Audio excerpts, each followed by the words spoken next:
बतावा इतना उधार कई दिले बा, सब बिगाड़ दिले बा हमार। हिसाब किताब कैली, कैसे धान उन बेच के उधार दे दी दुकानदार के यहाँ।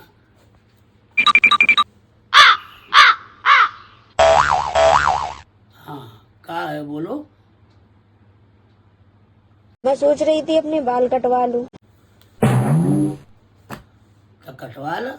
पर आजकल छोटे बालों का बहुत फैशन है। हाँ तो कटवा लो। मगर लंबे बाल आपको बहुत अच्छे लगते तो मत कटावा। हैं। पर मेरी फ्रेंड कहती है मेरे मुंह पर छोटे बाल बहुत अच्छे लगते तो कटवा लो। हैं। पर छोटे बालों की चोट ही नहीं। तो मत कटावा। सोच रही हूँ एक बार तजुर्बा करके देख लूं।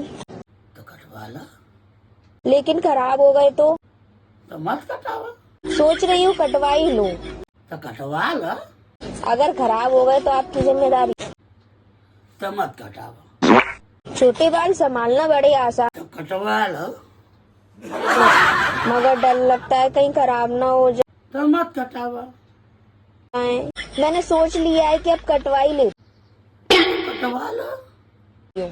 अरे मैं अपनी मम्मी के घर जाने की बोल रही हूँ। तो मत कटावा। अरे आप सुन भी रहे हो, आप कह क्या रहे हो। तो कटवा लो। आपकी तबीयत तो ठीक है, तो कटवा लो। कहीं पागल तो नहीं हो। तो कटवा लो। तो मत कटाओ। तो कटवा लो। तो मत कटाओ।